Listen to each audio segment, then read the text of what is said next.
What's up, everybody? It's John Nabors of the Locked On Razorbacks podcast with your Razorback devotional here on this Sunday.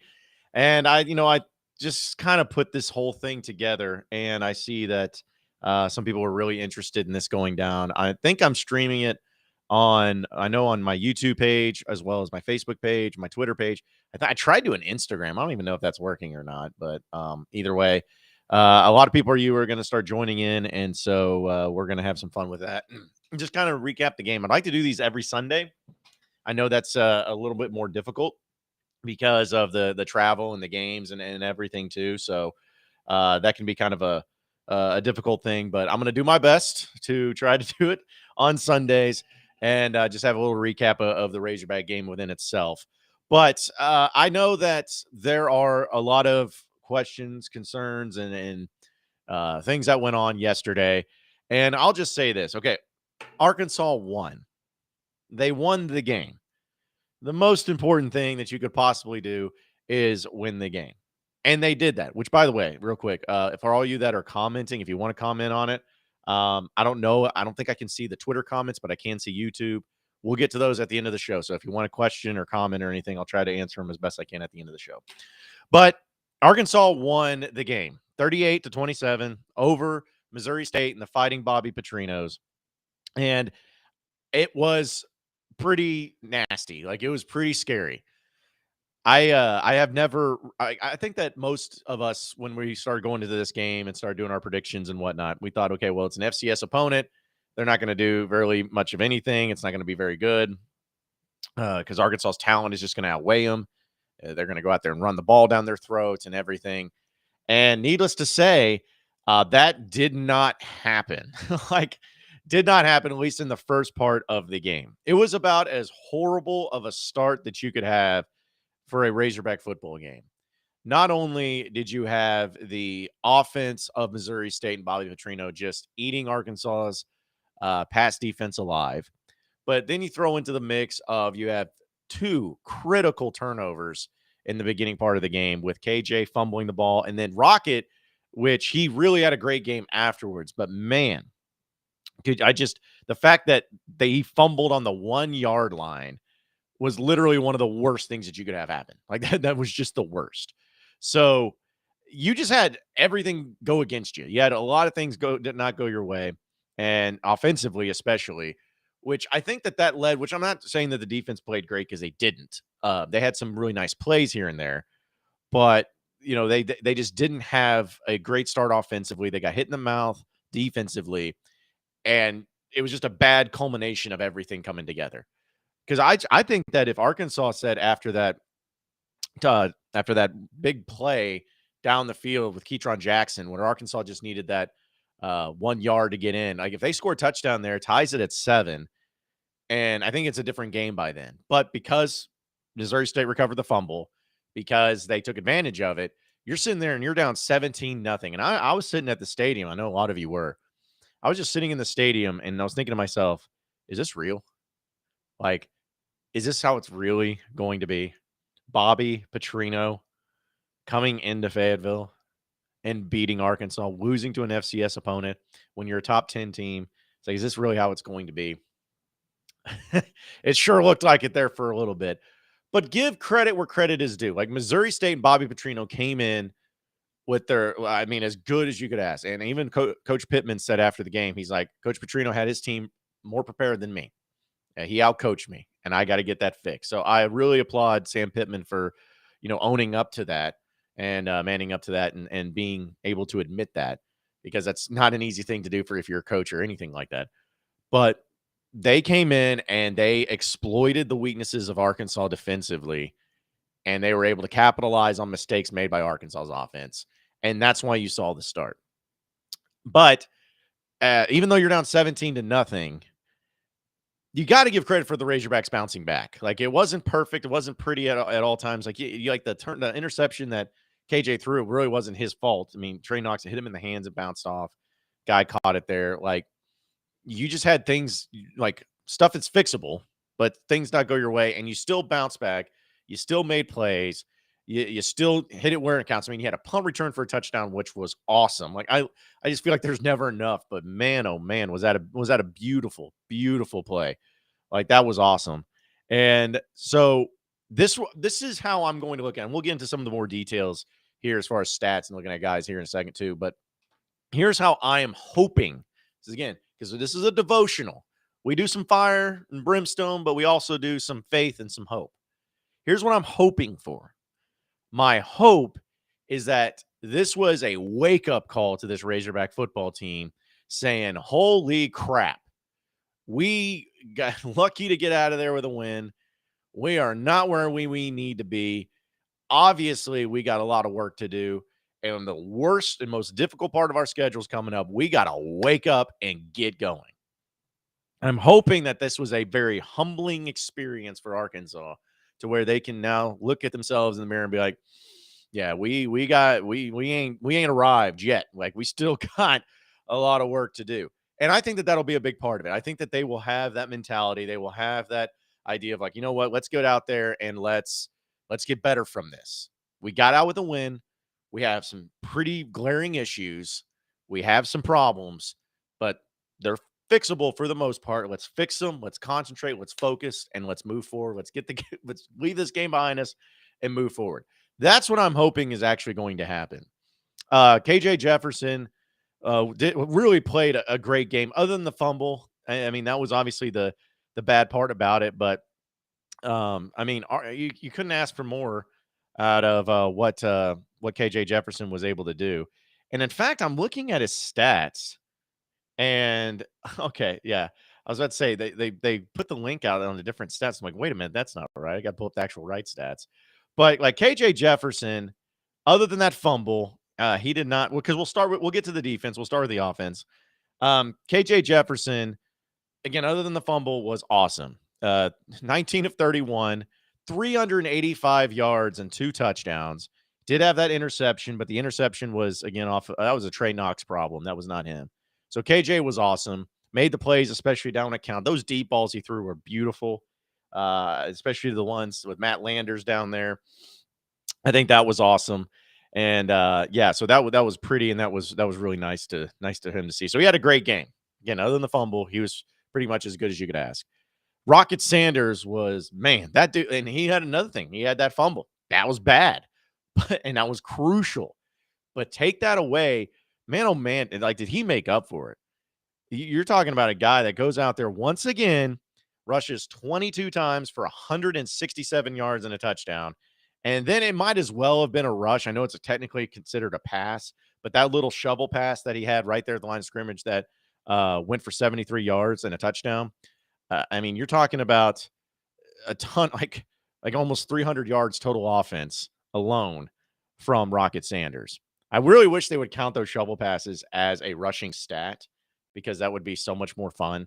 And think about like the game he would have had if you add 73 yards to his rushing total. In fact, I'm going to do the math on that because I'm stupid and I don't know how to do math. So I'm going to have to use my calculator because I'm not very good at it.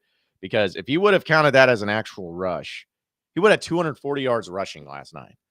So, I mean, you count it as a pass. I get it. It is technically a pass, but Rocket, for that fumble, even though it was brutal, take that away. Dude's amazing. He's absolutely amazing. He was averaging 7.5 yards a carry last night, really being a bruiser, and did some really good things too. In fact, Debinian and Green, they only had 2 rushing attempts per person.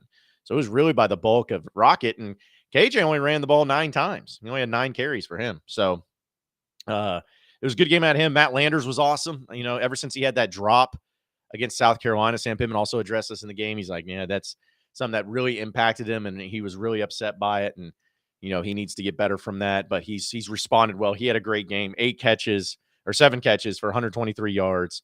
Hazelwood had another big game too, 5 catches, 86 yards, and had that big touchdown too. Trey Knox, 3 catches for 30 yards. Keetron Jackson only had 1 catch, but that was a big one, 64 yards. That should have gone for a touchdown. Like, that has to go for that has to be a touchdown drive 100% of the time. So that was really disappointing to see them not get in.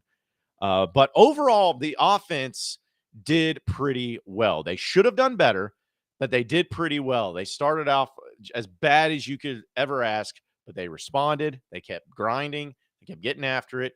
You take away the stupid turnovers, which, again, I think are extremely uncharacteristic of his offense. You take away that. And also, I'm not the one that's always going to criticize play calling all the time. That 4th down and 9 run up the middle that got stopped was the stupidest play call I've ever seen in my life. I love Kendall Briles too. Like, I'm a big Kendall Briles fan. That was the stupidest decision I've ever seen. If it's 4th and 4, maybe I could be okay with it. But you're telling me that it's 4th and 9 in a crucial part of the game and you hand the ball up the middle? Like, come on. Like, what are we doing here? I'm not what put the ball in the hands of your best offensive player, which is KJ frickin' Jefferson, and let him try to make a play.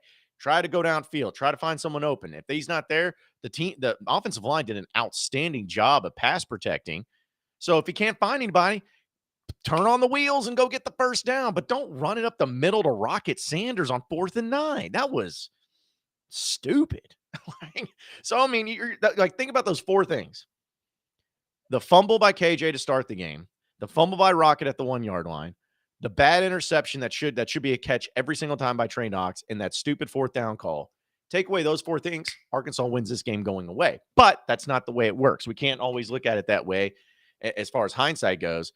That's the way the game went. So that's where I come back to talking about, it's fixable mistakes. It's fixable mistakes on offense because, again, we haven't gotten to the defense part of it yet. But offense, it's for sure is a very fixable thing. And shout out to Bryce Stevens. It was a great play by him on that punt return. 82 yards, goes to the house, broke it open. I was there in the crowd. That was about as loud, or that was the loudest moment, I think, of the season so far. And good on the fans for showing up. I think there were 73,000 people that showed up to this game, 74,000 people that were showing up there. Like, that was awesome for an FCS team. I know it was Bobby Petrino's return, but that was really cool to see. So the offense did fine. Again, if you didn't have those 4 major mistakes, you probably score 50 on this team. But that's not the way it goes. But either way, the offense is fine, and I think that they'll be better from it. I think they'll learn from it, and I think things are going to get better. Now, let's start with the defense, okay? All right. Do we want to do the fire and brimstone part of the defense, or do we want to do the hope and faith? We'll start with the fire and brimstone because I like to end on a faithful message when it comes to things. The secondary overall, and I'm not even saying I'm not blaming like a cornerback or let's just say the pass defense in general. My goodness, that was terrible. That was bad. Now, I'm going to give a lot of credit to Bobby Petrino because, as we know firsthand, Bobby Petrino is, without a doubt, the greatest offensive mind that Arkansas has ever had in any coaching capacity.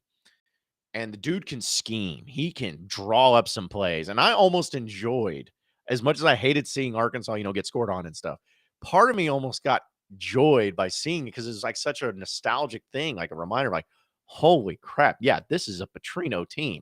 That cowboy go get it play on that 4th down. I'm like, seen that one before.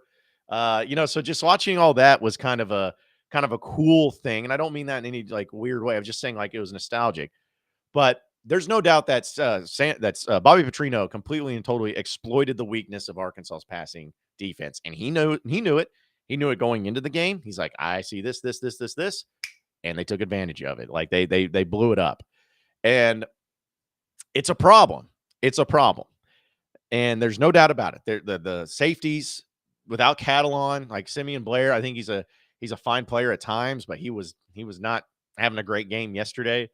Overall, I think he ended up with 9 tackles, but still, you don't want to see your safety have that many tackles. But I think that was bad. The secondary was overall not doing very well, especially the cornerback position. It's bad. Like, I don't even know how to other ways to slice it. The pass defense is bad, and it needs to improve. It has to improve if you want to consider yourself as being a contender in the SEC West. But that being said, here's what my hope is. Keep going back to my hope. My hope is that, one, once you get Miles Slusher back, which he'll be back this week, that'll help tremendously. I'm hoping that's one thing. And 2, I'm hoping that you're not going to, because if you think about the rest of the schedule, you're not going to be facing a ridiculous pass offense the rest of the way, besides maybe Bama and Ole Miss and Mississippi State. But Mississippi State showed a lot that they got, they're pretty vulnerable. And I think even like they lost to LSU pretty well. And Barry Odom always has a good draw play. But my point is I think that you're not going to be facing the great offensive minds in the pass game each and every game the rest of the way. So I'm hoping that maybe there can be times where it's like, all right, well, it wasn't great, but it can be better. It can be all right. Just bend, not break, do enough, and you'll be fine. But there's one thing that we know that you ain't running on this Razorback defense, though. That is something that, yeah, pass is bad. Passing is bad. But you ain't running on this defense. The defensive line is so improved. Like Jordan Dominic, that dude was incredible yesterday. He ended up with 3 solo tackles, but was able to get 2 sacks. Zach Williams got 2 sacks. Landon Jackson got a sack. So you're talking about 3 defensive linemen had 5 sacks put together only on the defensive line. I'm really starting to believe that the change from Jamal Ashley to Deke Adams on the defensive line was tremendous. Like that was a huge difference. Like I have been really impressed with Arkansas's defensive line. The consistency, they've been better at pressure. They've been great against the run, clogging up holes. They've been awesome. So kudos to them. They've really brought it. And my guy, Drew Sanders. I mean, what this dude, you talk about that stupid hashtag that people always use called built different. Like this dude truly is built different. He had 2.5 sacks, 5 solo tackles, 7 assisted tackles, had a pass breakup. And he was just all over the field. All over the field. He is the difference maker. Like them Sanders boys, as I call them. Like they are the difference on this team, on offense and on defense, but especially with Drew Sanders on defense. He's incredible. And as long as you have him healthy, he's a quarterback's nightmare. The way that he just because not only does he have a knack for just he's fast. He's very fast. He's very athletic. He has a knack for going right after guys, storming the quarterback, getting pressure or getting a sack, whatever it may be. But he doesn't allow tackles to get broken. Like before they know it, he's right there and they don't have any reason other than just to go down. But and then that 3rd down and 1 play, which was right before the Cowboy go get it play, that 3rd down and 1 play, he just planted a dude. And the more I watch this kid, he might be, I think I even heard Trey Biddy talk about this in his walk and talk yesterday. And I'm agreeing with him. He would know more than me, but he might be one of the most gifted Razorback defensive players in a long time. Like I'm trying to think of guys that would be on that level. Trey Flowers for sure would be in the mix. Like that was just the dominance that he had as a defensive lineman. I think you can make an argument for him. I think you can make an argument, just depending on how far back you want to go. But you can make an argument for guys like, Jamal Anderson when he was at Arkansas that final year in the way that he was being dominated. Like there's been guys that have been, pretty dominant, but those have always been defensive line. You're talking about a linebacker who can do it all. He's just been incredible.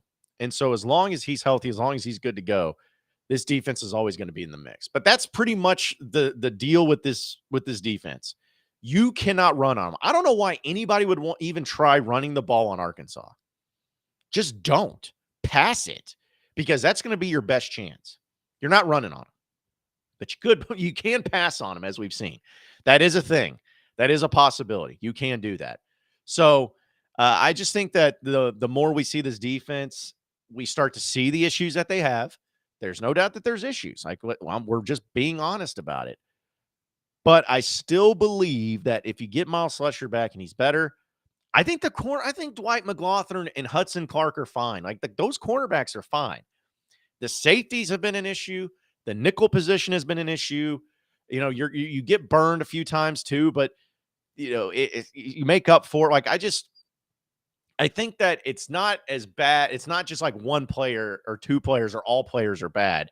I think it just might be the glaring weaknesses of the safety position and the nickel position. Good coaches are exploiting.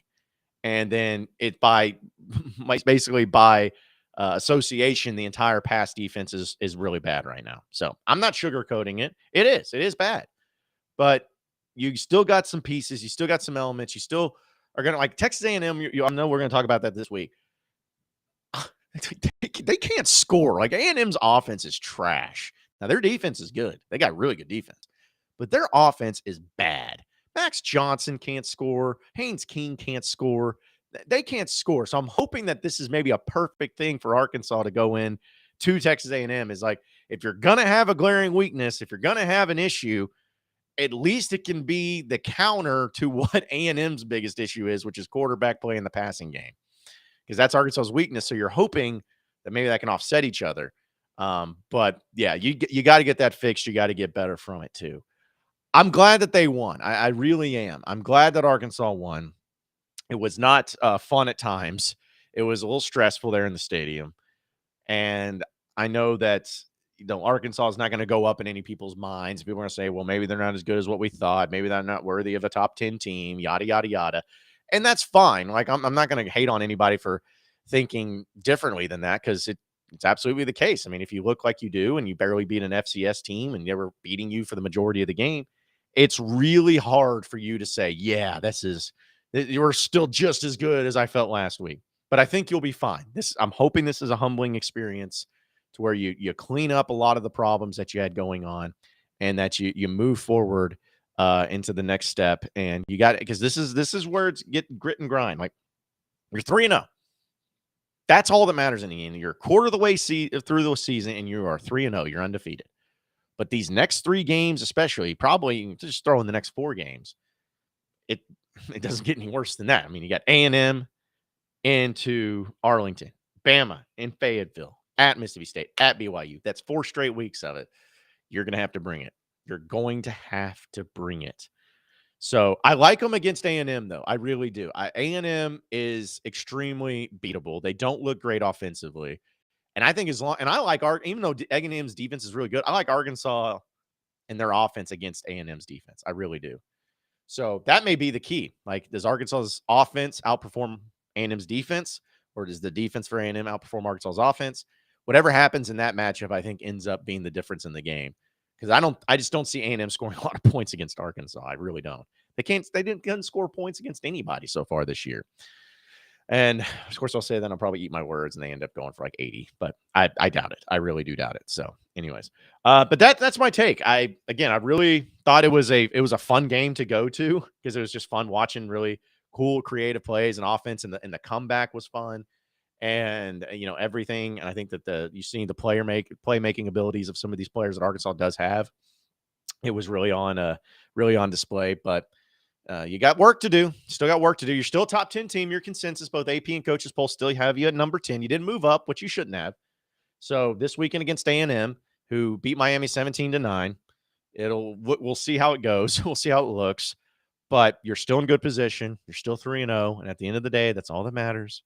There's a lot of teams that everyone thought that were good that haven't looked good at times, or maybe lost games and whatnot.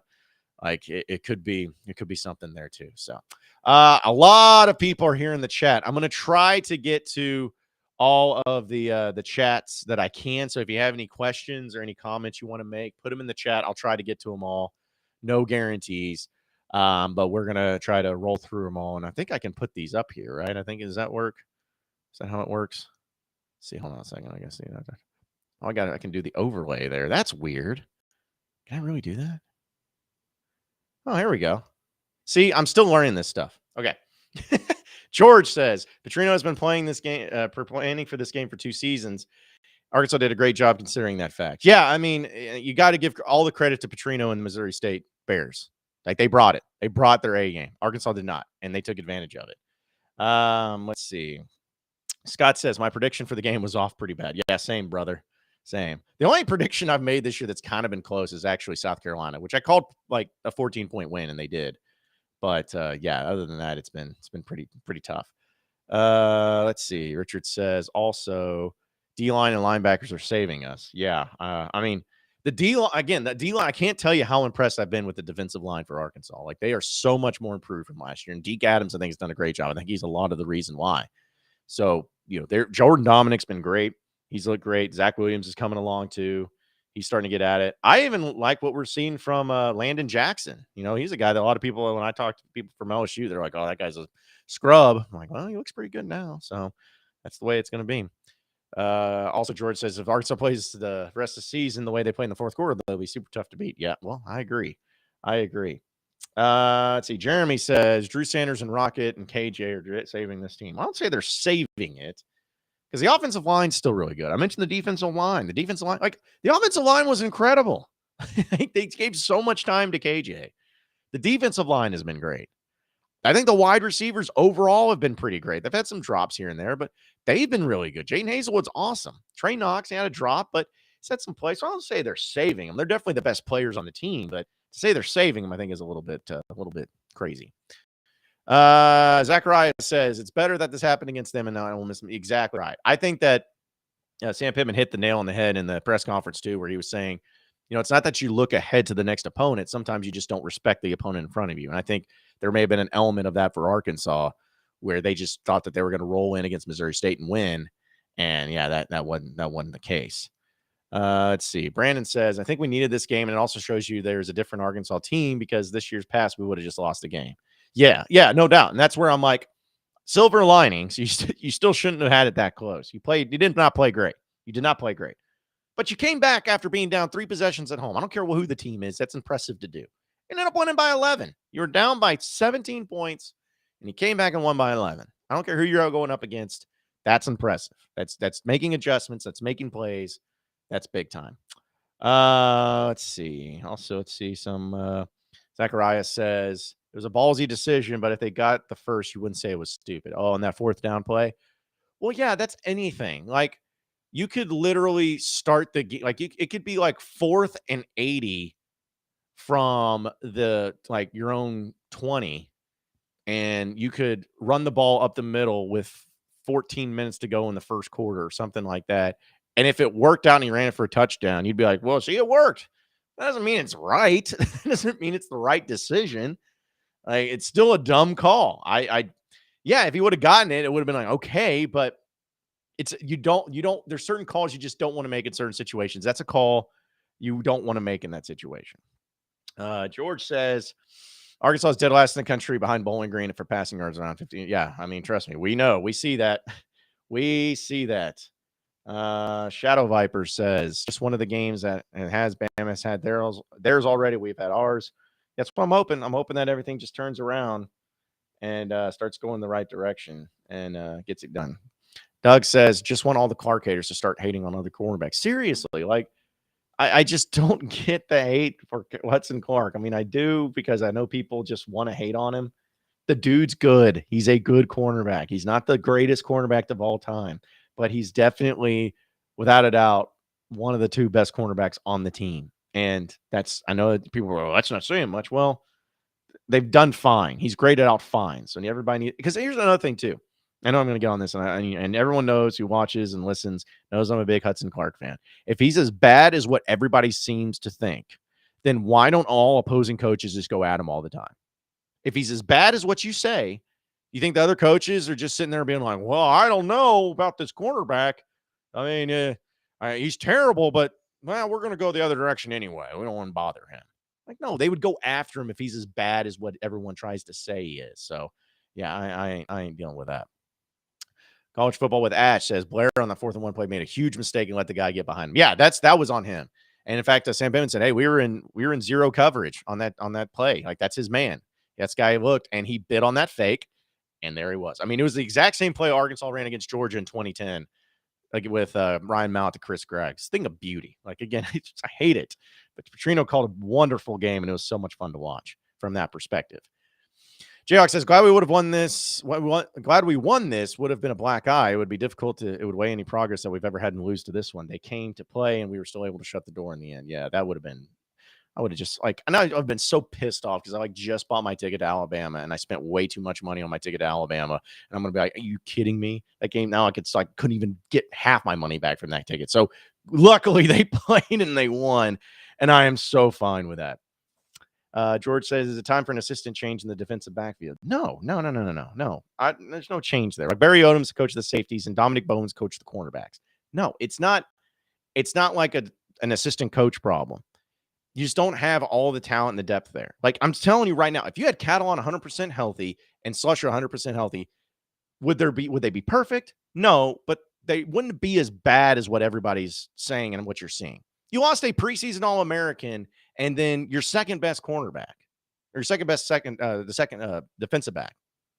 Like, there's not many teams that are going to lose those guys and just be fine. So I don't think we need to go to that point just yet. Leslie says, "I'll tell you what, if that game didn't make your butthole pucker, I don't know what will." Man, you ain't lying. I was just like, what? No, I can't say it. I'm not gonna say it, but yes, that's very true. That's very true. I was sitting there with some buddies, and it's funny because we were sitting there and we were like, we're fine. We're fine. We're fine. We'll be all right. Like, until we were down and it was like in the fourth quarter starter, like, okay, now I'm concerned. Now I'm worried. But then the punt return happened, and I'm like, because all I felt like all you got to do is just have that play, have that one big play to get to the next level, to get that big lead, and we'll be fine. That's what I was hoping for, and that's what we got. So luckily that was the case. College football with Ash also says we lead the country in sacks with 18. Only had 24 last season. I'm telling you, man, the defensive line, Deke Adams, huge shout out to them. They've done a phenomenal job. Phenomenal job. Keep that up, because I'm just telling you guys this real quick. I know we got A&M next. We'll see. But Alabama's offensive line isn't as great as it once was and has been before. So just saying that it could, that could be something to watch for. Could be something to look out for. But the D-line making a difference. Like, the D-line and the linebackers are making up for a lot of glaring issues with the secondary. Like, they're bad back there. There's a lot of pass defense given up, but nobody's running on Arkansas. So there's, I guess, the fact of the matter that you want to feel good about. Jayhawk says, agreed. I'm thinking more like 25 to 29 as far as the over-under on 38 sacks of the season. I don't know. Like, they had a lot of sacks, I believe, in the beginning last year, and nothing really came from it, too. So Matthew Jones says, I think that this team will learn more from this awful performance and come back and play pissed. If I didn't think that they were a cult, I would almost feel sorry for those Aggies. Well, I think that, and we never take anything for granted, as we know. Like, Arkansas will be a favored team in this game. I'm going to pick Arkansas to win this game against A&M, but you never want to take it for granted. However, that being said, I just think the matchup favors Arkansas. A&M's offense is not good. They can't pass the ball. And I like Arkansas's offense against anybody, really, in the country. And it's in Arlington. Arkansas always plays better than A&M in Arlington. Now, because you had, Burt and Chad Morris, you lost every game because you had bad coaching. Well, you mix in good coaching with Pittman, and you mix in the fact that you just play better in Arlington than what A&M does, and they can't really move the ball down the field and not very good on offense. It's if you can get up in this game, like kind of like what you had last year. I think Arkansas went up, was it 17-0? I think last year, 17-0. Yeah, if you go up like that, it's curtains. You're winning this game, but you got to get to that point too. Scott says, don't be tooting your own horn about Alabama, but I'm loving it. Hey, I'm just trying to feel good about myself, man. Trying to feel good about it. Is Arkansas versus Alabama the decider for the West, or even with a win over Bama, do you think it could slip through Arkansas's hands? Also, currently, what would you say is the three best teams in the West are? If you beat A&M, the SEC Western Division crown is on the line in Fayetteville on October 1st. I've said that before. Whoever wins that game will win the SEC West. Now, you got to get through A&M first. You got to do that. But the crown will be held on October 1st in Fayetteville. I believe that. The three best teams in the West, Alabama's still number one. I still think Arkansas is number two. I really do. LSU looked better against Mississippi State, but they still don't look great. Mississippi State, I can't figure them out ever. So I don't know. Ole Miss has looked all right, but they haven't really played anybody. Auburn's trash. I don't know. Like, the third best team might be like A&M still, or like maybe Ole Miss just because they're undefeated. Nobody looks good in the West, really. I mean, everybody's had some clunkers, but I think Alabama for sure is number one. I think Arkansas is number two at this point in time. But it ain't looking good for the West so far. Tyler says, I'm happy with how we handled the pressure. I feel like we were humbled a bit, and we'll bring back that underdog mentality. Boy, I hope they do. They got to. They got to do that. Scott says, man, I know one thing. George is making folks look so bad. I'd really hate to play them out of anyone. Okay, so let me say this. This is something that's just fun, fantasy, for instance. I'm not saying it'll happen, but like, I'll be honest. If Arkansas went 12-0, let's say they went 12-0 in the regular season. They beat Texas A&M. They beat Alabama. They won the SEC West. They ran the table. They beat everybody. And they played Georgia in the SEC tournament championship game. They ain't winning. They ain't winning. Georgia's on a mission. I don't see anybody stopping them. Now, crazy things happen in college football, but dadgummit, do they look good. They don't have any weaknesses. So I think they're going to win the SEC, and I think they're going to win the national championship. Because so far we haven't seen anybody any better, like anywhere close to that. Let's see. Todd says, I knew on the 4th and 1 play Petrino was going to go for a bomb, and I was screaming at the TV he's going to pass. Yeah, I felt that way too. I'm like, if it's 4th and 1, I'm like, he's got something he's going to pull out of his rear end, and it's something that we know is going to be stupid, and it's going to work. And sure enough, there it went. I was bummed. But again, it's like, I hope nobody takes this the wrong way. I enjoy, like, it was just cool to see that again. Like, cool to see those plays and everything because it was so nostalgic. I enjoyed that part of it. I thought it was just a good game.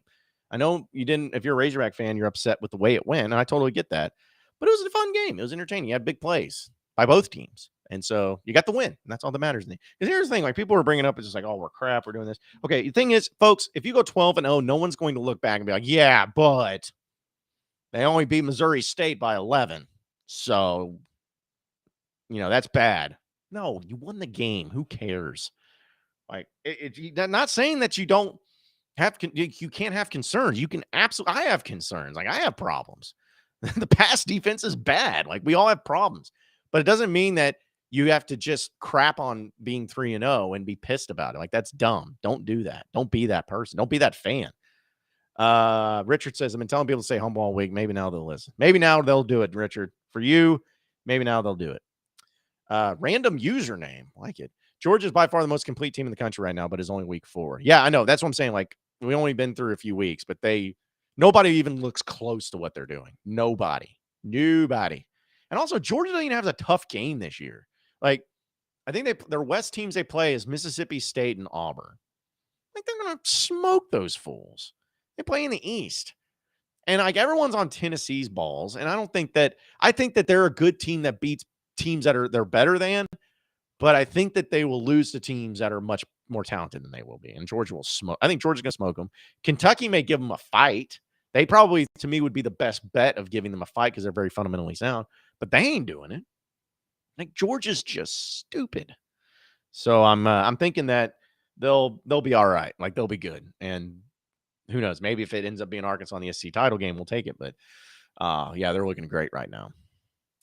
Timothy says, we stayed number 10. Thank God A&M only moved up from 24 to 23. Wow. I mean, yeah, you can't move a team down for winning that, but we gotta see more. We got to see more. That's got to be better. We got to see a lot more. So let's see, the unbiased fan is okay.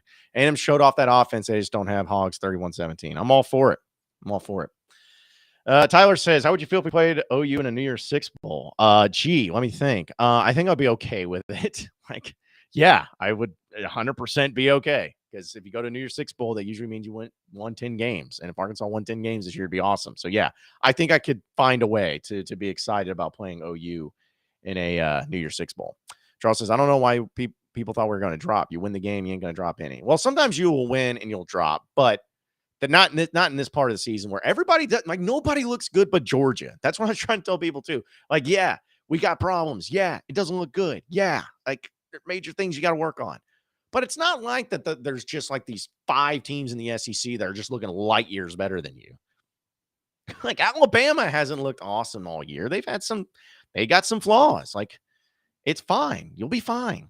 You're 3-0. You'll be fine. Mount Kerr says, I like where you're headed. Same.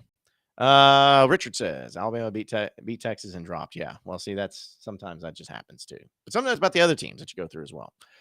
This was awesome, by the way, folks. So thank you so much for watching this. Like, I was looking at the live. We had over 200 people like watching right now. And that's tremendous. That's awesome. And I tried to do it in the middle of the NFL like break because I know a lot of people watch the NFL. So I tried to do it in the middle between the two, noon games and 3 o'clock games. So I tried to make that happen. But I just say thank you. Thank you all to watching this and to being a part of it. It's so much fun to talk with you all. I met some of you who listen to the podcast at the game, and it's always cool to see you and to like. And one guy came up to me, and it sounds so stupid because it's like I'm not trying to sound like I'm a celebrity because I'm not. But this guy came up to me at the game, and he was like, "Man, I didn't want to, I was kind of nervous because I didn't want to bother you." I'm like, if you ever see me out in public, folks, you will never bother me. Like I love hearing from you. I love meeting you. I love meeting the listeners because I don't get to see anybody. I don't get to see anybody want to do this stuff. So it's like one of my favorite things to meet you, the listeners in person and the watchers in person, because it means so much to me. So please, if you ever see me out or whatever, or if you ever got something to say, hit me up because I always appreciate that. Always appreciate it. So either way, appreciate everybody listening in. This was a good one. We'll keep it moving. If you haven't already, be sure to subscribe to the Locked On Razorbacks podcast right here on YouTube. You can get after all the different platforms that podcasts are allowed on or followed on, like the Locked On Razorbacks podcast. We're the number one podcast in all of Arkansas and the state of Arkansas. We're the number one Razorback podcast.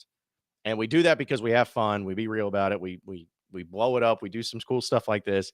And so I'm so appreciative of everybody bringing it. But be sure to subscribe. Be sure to watch it. We're going to break down all Texas A&M this week. We'll have a recap on Monday, too, on the podcast. I guess I'm going to be in A&M. I'm going to be in Arlington. Yeah, so this next Saturday. So I'll try to figure out how that's going to work. It's going to be a marathon on that Saturday. Boy, Texas Live. You don't even know. So I'm going to try to do that. So real quick, I'm sorry, we got a few questions before we close up here. I'll try to answer them. Were there talks about moving the Southwest Classic to Fayetteville College Station? Anybody know? No, not until after the contract's over in 2024. Random username, John. Any idea if and when Dominic Johnson will be back? He will be playing against Texas A&M this weekend. I do know that. And finally, Matthew Jones says, is the pass defense off because of talent or scheme? Those receivers were so open that most of the night is a combination of both. I think it's your two best players being out in the secondary, and I think that that's a problem, and I think that you don't have the depth back there. I think that's just an end of all those things too. So that's what I would be. But either way, will I be at the Alabama game? You're dadgum right. I'm going to be at the Alabama game. I'm going to have a tailgate at the Alabama game. I'm probably going to get into a fight. It's going to be, I'm ready. I'm ready for it. It's going to be awesome. So appreciate everybody listening in, watching in, however you did it. We'll keep it moving. Have a great Sunday. Enjoy the rest of the NFL day. We'll catch you on the